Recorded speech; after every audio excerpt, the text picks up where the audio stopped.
Yo, what's up guys? Shaun Kober here of the Live, Train, Perform podcast. Over the next 2 weeks, while I launch this podcast, I'm going to be dropping 1 episode per day. Then I'm going to drop back to 1 episode per week. The first episode is an introductory episode explaining who I am, my background, my knowledge, my experience.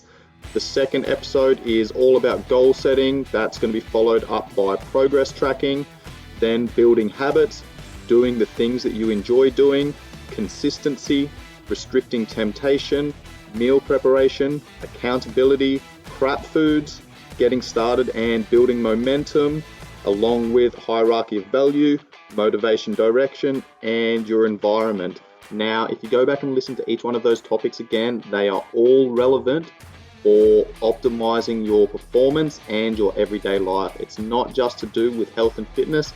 Yes, I am a strength and conditioning coach. That is my background, that is my specialization. However, I'm a coach first and foremost, and I need to optimize the other 23 hours of the day so that I can get the most out of my clients for that 1 hour that I'm with them.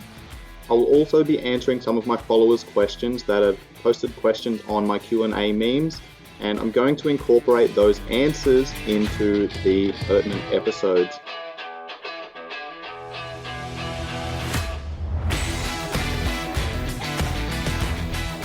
Hey guys, in today's episode I'm going to be answering some of my followers' questions who posted questions on my Q&A memes, and they've also sent me a couple of DMs as well. So this episode's going to be a little bit different. I'll be answering these questions, but I'm going to be tying the answers into some of the topics that we've spoken about in the previous episodes. Let's get started. So the first question comes in from Matthew Mack, who is one of my former sniper brethren in the army. It's a 3-part question. The question is, or the message is, hey Cobes, whilst I'm out of the military now, perhaps a few of the guys who are still in would be keen to hear about some of the following. Question 1, how do you recommend planning your training when you expect to do large periods of time away from the gym and proper nutrition? Example, a month in the field on rations. It may be also relevant to other lines of work like fly in, fly out. Would you still attempt to periodize your training, or would you perhaps try and overreach prior to being away? Excellent question. That really depends on who you are and your mindset. This was one of those things that I struggled with the most when we did go out bush. You know, I'd make really good gains in the gym and with training and around footy training and things like that whilst I was on base. But, you know, we'd be on base for 2 months and then you'd be out bush for a month and you'd pretty much lose all your gains. So this was something that we've all gone through, we've all struggled with. So how do I answer this? Well, this is one of those things that goes back to having a look at your values, okay? For example, if you're a soldier and you're going out field and, you know, you're getting work to the bone and you're not getting much or good nutrition, you're eating ration packs and you're not getting much quality sleep, you know, that's probably going to be more important, is to get that quality sleep so you can actually function. If you're outfield and you're kind of in a different role and you've got some time to get some training in, then absolutely getting some form of training in is going to be important. Now, I spoke about this, I think in a previous episode, but I've also done a post on this recently about breaking your training sessions up into little mini sessions where you literally just do like 5, 10, 15, 20 minutes of good quality work a couple of times a day. So you can break that up there. So you're not actually hammering yourself into the ground with your training session. That's going to allow you to recover, and then that's going to also allow you to train a little bit harder when you are getting after those sessions. But then the other component of that is breaking those individual training or mini sessions up into different training modalities. So for example, if you're out bush, you know, you're probably going to be fucking carrying heavy packs and shit like that. And you're going to be, you know, hunched over into these, you're basically going to be folded in half. I mean, sometimes when I was carrying a pack, when I was overseas and out bush and things like that, my pack was like 60, 70 kilos carrying all the equipment that I needed to sustain myself. So I would literally be folded in half with my pack trying to walk up fucking mountains, right? It was super difficult. So if your workload is super high, then you're going to be more focused on, prioritizing nutrition and getting in as much food as you can to sustain yourself so you don't start losing a heap of muscle. And you also need to prioritize sleep and recovery so that you can perform. If you're in a more sedentary job, you're sitting in a CP or something like that, then yeah, absolutely break up your days by knocking out some good quality training. But this is also where isometrics come into play. I've actually had an online client who was in the army, and he knew that he was going out bush for a couple of weeks. So what I said to him was, do some isometrics. This is what bodybuilders are really good at. They get on stage and they literally just flex and contract the fuck out of the muscles. Okay, so this is where isometrics are awesome. I actually use isometrics as part of my rehab, prehab, corrective exercise tools.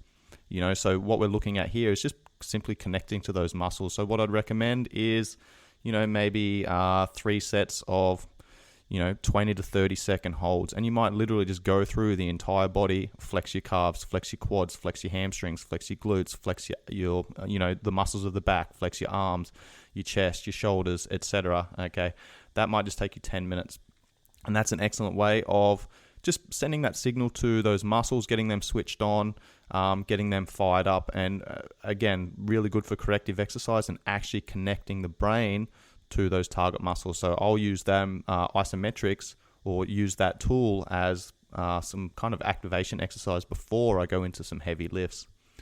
In regards to the FIFO work, again, this is one of those things that it comes down to what's important to you. If you enjoy going to the gym and your health and fitness is important, then absolutely get into the gym as soon as you finish work. Don't go to the bar and sit there and drink beer with the boys.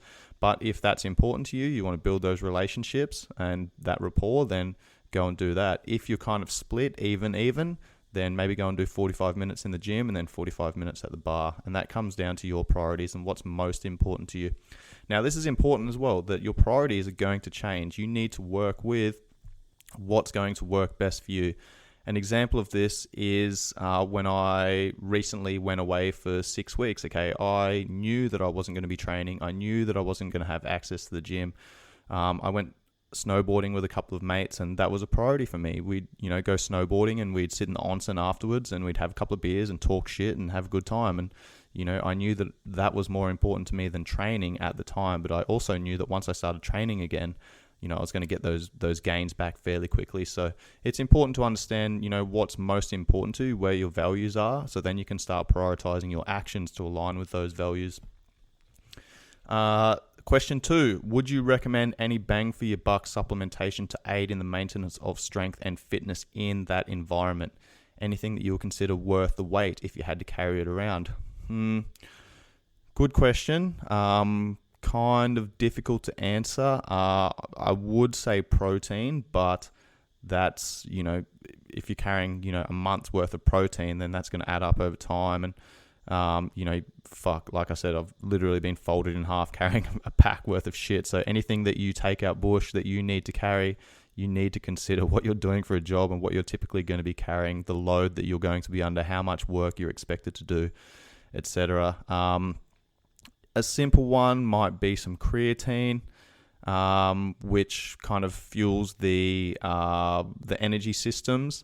Supplementation, to be honest, I would probably just focus on the nutrition side of things and the recovery side of things. I wouldn't necessarily recommend taking protein or anything like that out bush, unless you had access to a dive bag or something else where you could actually store that somewhere. Then absolutely go for that. That protein is going to be, good for bumping up your protein levels throughout the day, getting in some extra calories throughout the day, supporting that process of recovery, etc. And also, minimizing any loss of muscle mass throughout that time. So, again, depends on what you have access to and if you need to carry that shit around. If you need to carry that stuff, then it's not even worth taking anything out. Just focus on water and, the essentials. Question 3, hand in hand with question 2, is there any equipment you would take with you, bands or similar? And would you fit in some sessions in the field where you can, or due to the potential lack or proper rest and nutrition, would you cut it away for that time?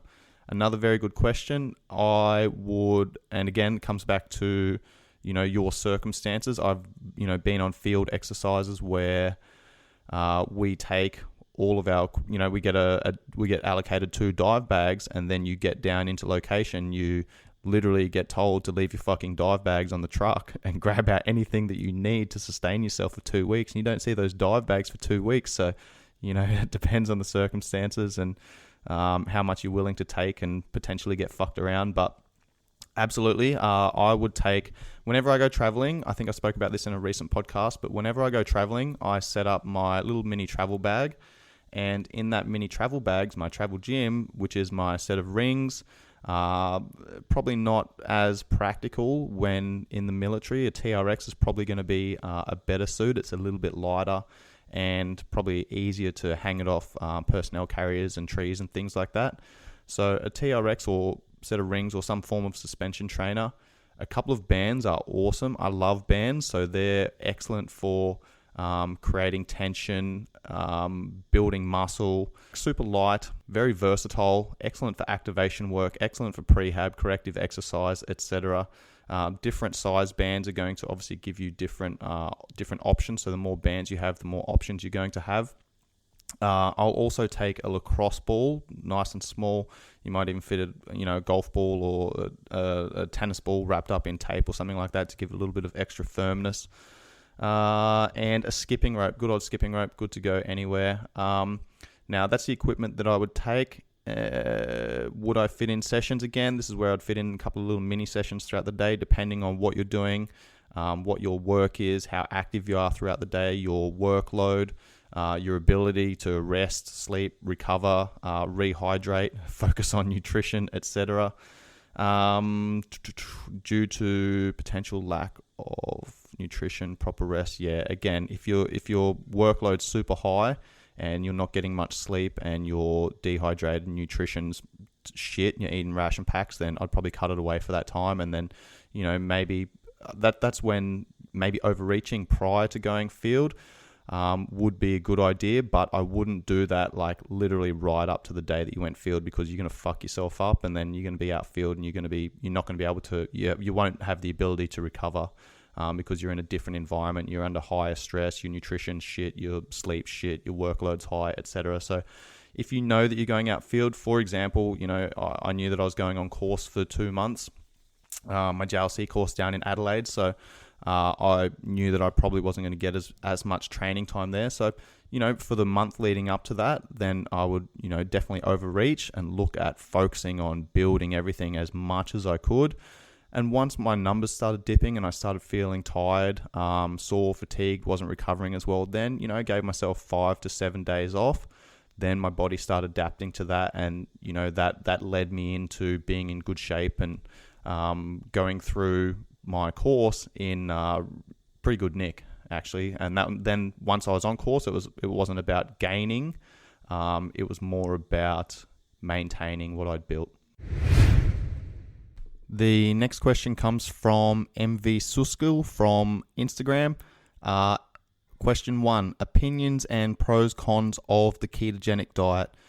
I'm not going to answer this question in this episode because I do spend a lot of time in an upcoming episode on the nutritional pyramid of importance, discussing different diets and the pros and cons of each of them.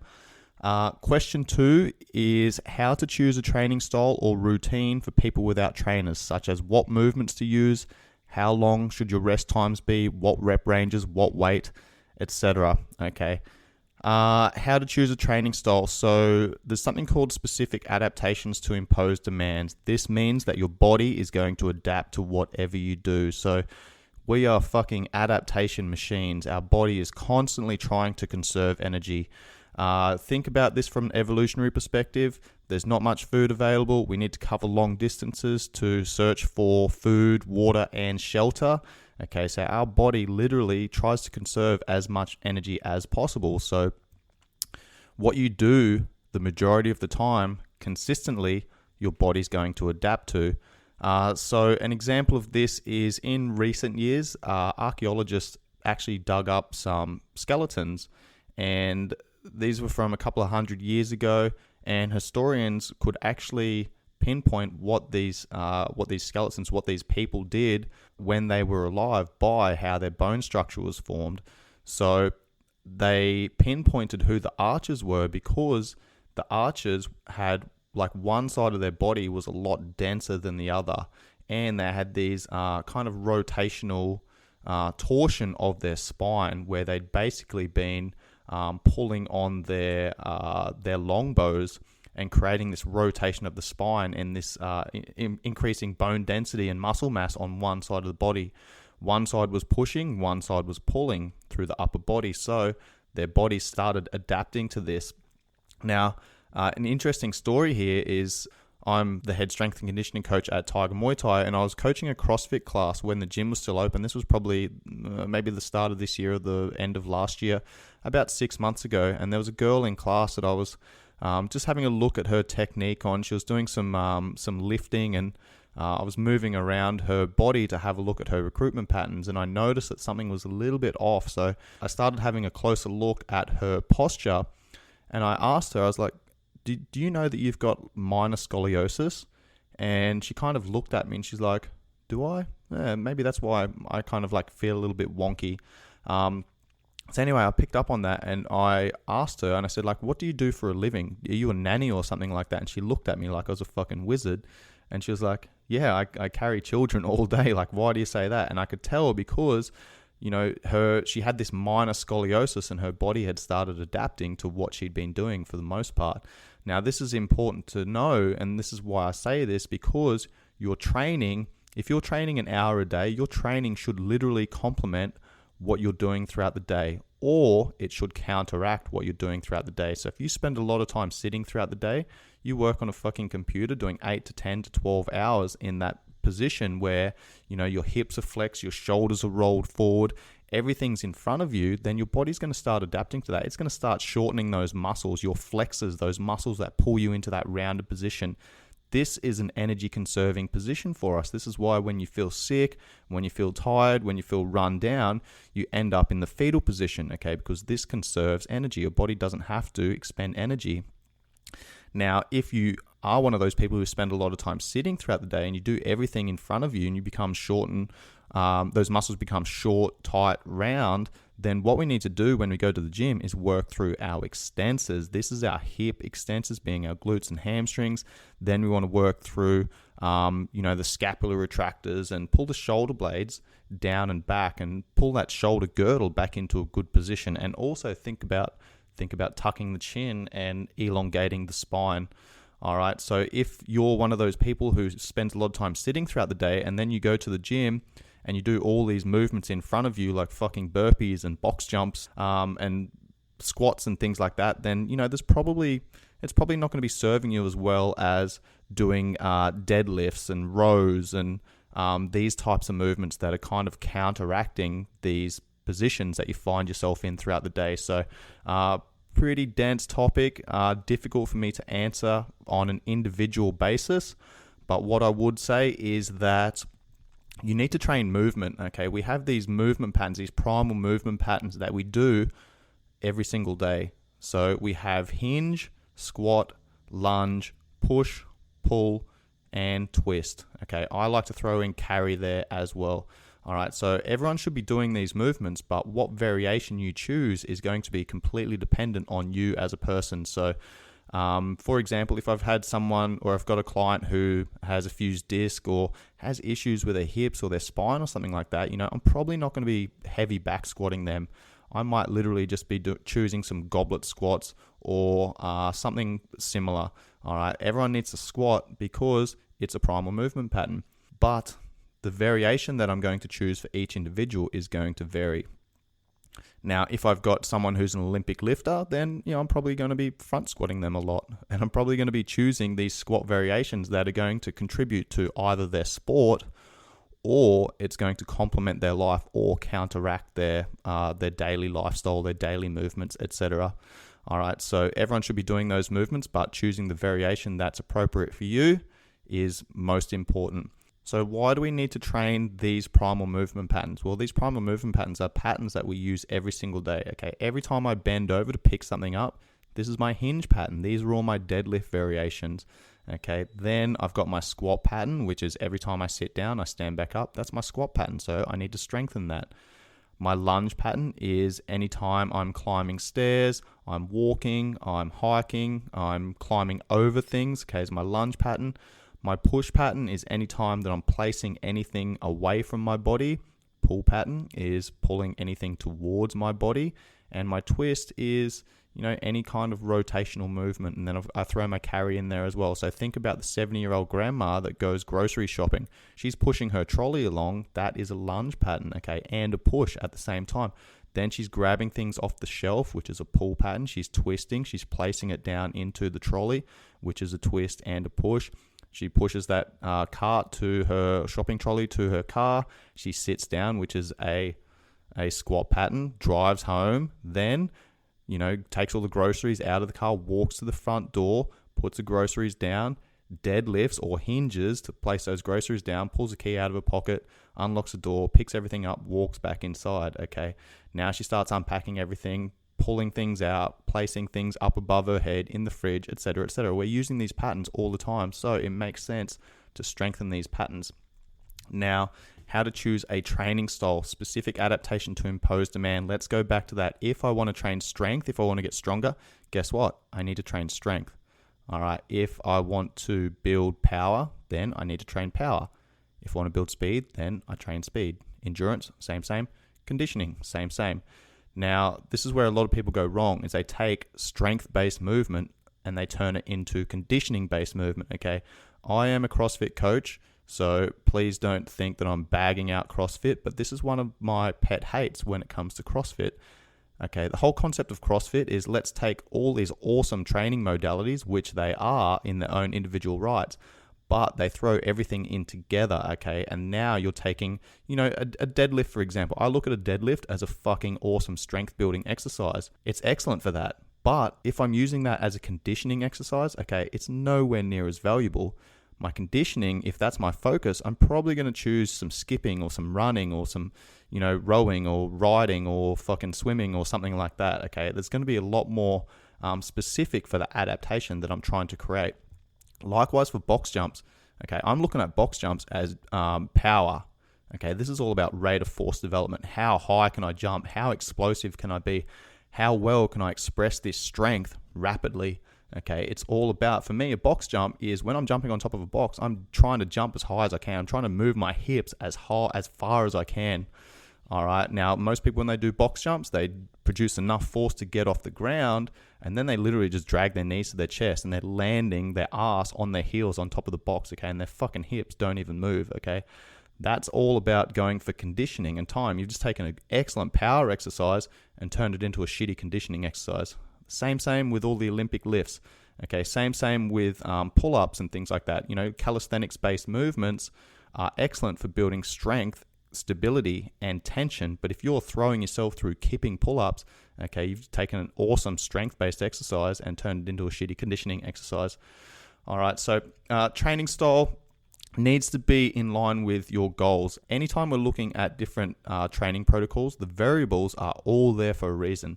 Okay, this is my exercise selection, my exercise order, my sets, my reps, my rest periods, my intensity, my range of movement, my time under tension, my tempo. Fucking everything comes into play here. Okay, again, my body's going to adapt to whatever I'm doing. So I need to send the right signal. Then my body's going to adapt to that. If I take strength building exercise and a power building exercise and a speed building exercise and endurance-based exercise, and I throw that all into one session, then my body's like literally not going to adapt to all of them. Different training protocols elicit different responses. Some are, and it's going to be specific to what you're doing. Some is going to have a carryover, okay, but others not so much. If I have a power lifter, for example, and they want to build endurance, I need to make sure that the endurance that I'm building is specific to what they're going to be needing it for, what they're going to be using it for. If I look at the force velocity curve, this is kind of how I structure my training depending on what the person needs. So the force velocity curve is strength is at one end. This is the highest part. Okay, so think strength as a 1 rep max deadlift. Then I'm looking at strength speed is next. This is where I'm looking at my Olympic lifts. Okay, so 1 rep max deadlift is all about producing as much force as possible. Then my strength speed work, my Olympic lifts, this is all about producing as much force as possible, but now we're adding an element of speed to it. Okay, in the middle of the force velocity curve, we have power. Okay, this is producing as much force as possible in the shortest amount of time. All right, then we have, so this might be something like a shot put or a javelin throw or something like that. Okay, then I'm looking at my speed strength. This is typically, sprints, jumps, throws, agility-based work. It might be a hill sprint or something like that, where I'm focusing on being fast, but there's also an element of strength. Then at the bottom is velocity or speed. This is all about producing force, turning things on and off really, really fucking quick. Okay, so this is things like your, straight out sprints. All right, so depending on what you're targeting, depending on what you're going for, is going to completely determine all of those different variables, which can get a little bit complicated. But what I'd recommend doing is simply structuring in, deadlifts, lunges, squats, push in horizontal plane and vertical plane. That might be a bench press and an overhead press or a dip. Okay, then a pull, which is going to be horizontal, some form of bent over row, pen lay row, T-bar row, etc. Then a vertical pull, which might be a pull-up or a high pull. And then I'm probably going to throw in some core-based work, okay, some twisting movements where I'm looking at maybe a pull-off press or a side plank.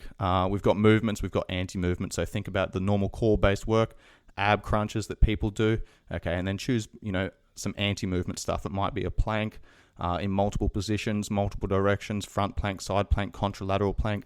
Then you might throw in some kettlebell carries, suitcase carries, farmers carries, and things like that. All right. Pretty dense topic. Unfortunately, I couldn't answer that on an individual basis, but fairly generic. Now, just going back to the force velocity curve for a moment there, a lot of these adaptations are going to be specific to what you're training. However, there will be some carryover. For example, if we start at the top of the force velocity curve, we have force, which is strength. Okay, building strength will then lead into strength speed. So having more strength, a higher 1 rep max deadlift or front squat, for example, is going to allow you to be a little bit faster with your Olympic lifts. Okay, so strength, then strength speed. They're going to have a lot of carryover. Okay, and then strength speed is going to lead into power. Okay, so as we move down the force velocity curve, the weight is going to get lighter and the movement is going to become faster. So underneath power, then we have speed strength. So it's all about being fast, but with an element of strength. Down at the bottom, velocity, which is all about our speed-based work. So if you are going to be going through programming, I'd recommend starting off with some strength work because that is the foundation of every other physical attribute, okay? Once you build the strength, then you can start adding the speed element to it, then the power element, then you become faster with a little bit of an element of strength, and then it's all about max speed-based work, okay? Once you build all of these foundations, then you add the endurance in, okay? You need to be proficient first at lower reps, at lower numbers, and just practice the skill of movement. Once you get the movement down pat and you've dialed it in, you've mastered the movement. Doesn't matter if you've got 100 kilos on a barbell for a deadlift or 200 kilos on a barbell for a deadlift. Your movement looks exactly the same. Once you get that, then you earn the right to start adding the endurance-based work. So an example of that I like to give in my power-based classes at Tiger Muay Thai, typically on a Thursday, obviously the gym's closed, but how I like to explain this is, let's say you're standing 50 meters away from a big wall, a big mirror, and I give you 3 balls to throw at the mirror to try and smash it, okay? I give you 3 balls. The first ball is a bowling ball. Then you get a baseball, then you get a ping pong ball. Now you have to throw overhand here. The bowling ball is all about strength, okay? It's going to be heavy, so the force needed to propel that ball is high, but the velocity or the speed that's going to come out of your hand is low, okay? This is your strength. On the other side, we've got the ping pong ball. That's going to require high amounts of velocity. It's going to come out of the hand really quickly, but it's not going to have the weight to carry it through to smash that mirror, okay? That's our speed work or velocity work. Then right in the middle, we have the baseball, which is the perfect weight to be able to produce high amounts of force and have that leave the hand rapidly, okay? So power is the combination of strength and speed, okay? It's high amounts of force applied rapidly, and that's going to be the option that you're going to choose to throw that ball and smash that mirror. All right, so training strength is going to have a much higher effect on strength, speed, and power than it is on speed, strength, and speed. Training speed, on the other hand, will have a much higher carryover to the speed strength work and the power work, but not so much on the strength speed and strength. Now, an example of how I use this is when I'm looking at my fighters. If I've got a heavier weight class fighter, they're typically going to be a lot stronger, okay? The goal of any athlete is to make them more powerful with better endurance so that they can apply, large amounts of force. They can be explosive for long periods of time through as the rounds roll on, as the fight rolls on. Okay, so if I've got a higher class athlete who's typically going to be strong, then I'm probably going to need to work a lot more on the speed and the speed strength and the power component. All right, just working on the speed might be enough to increase their power. They've got the strength. Now we just need to teach them how to apply that rapidly. On the other hand, I might have a lighter class athlete who is super fast, okay, but doesn't have the strength to have that knockout power. Okay, might just be, really good at touching people on the face and kind of fucking them up through volume, but they don't have that knockout power. So this is where I start building strength in. So then that gives them a lot more snap. So now they're fast. Now we're adding a little bit more force into their punches. Okay, so completely dependent on the person, completely depends on who you are and what adaptation you're going for. Now, to round out this episode, what I want to say here is training is all about the adaptation that you're going for. If you're training to lose weight, that's like me saying, or you saying, hey, I'm going for a drive in my car, and me saying, where are you going? And you saying, I'm just going to burn some fuel off. Okay, that is not a fucking good way of looking at training. Okay, if you're looking at training to burn fuel, you're doing it wrong. Training should literally be to complement your life or counteract your lifestyle. Okay, it's the other 23 hours of the day outside of the gym. It's your fucking lifestyle. I spoke about this in another episode. It's all about psychological and behavioral change. If you're looking to burn body fat, if you're looking at energy, create an energy imbalance or an energy deficit to lose weight, okay, look at the other 23 hours of the day. That training time should be all about you. You're doing things because you love yourself, you care about yourself, and you want to fucking complement the rest of your life. So again, I apologize for not answering that specific, but it is literally impossible for me to answer that specific to you because I don't know anything about you. I don't know your background, your history, what your goals are, etc. What I would recommend doing though is if you are interested in this stuff, fucking employ a good coach, employ a good trainer that's going to teach you all this shit, these different variables that apply at different times, because you need to use the right tool at the appropriate time to elicit the correct response. Now, it's an investment. If you want to learn this stuff, if you actually want to make changes with your health and fitness, you need to invest the time, energy, and effort into a coach. So then that coach can then invest their time, energy, and effort into you and teach you the shit that you need to know to put these processes in place. One of my favorite quotes is, give a man a fish, feed him for a day. Teach a man to fish, feed him for a lifetime. All right, so that brings me to my next point. If you guys are interested, please feel free to shoot me an email at PFT Inquiries. That is PFT ENQUIRIES at gmail.com. I do have an online coaching package, which is 3 months. I don't typically advertise this because it's kind of a side hustle, and I'm using this time to, create content for my podcast and YouTube channel and things like that. And but I'm also happy to help people out and push them in the right direction, give them some programming and nutrition guidance, and focus on the other lifestyle factors as well. So you can shoot me an email for my online coaching option, pftinquiries at gmail.com. All right, that rounds out this session. I only answered 2 questions here, so I'm actually going to follow up this session with another Q&A session. Let's go.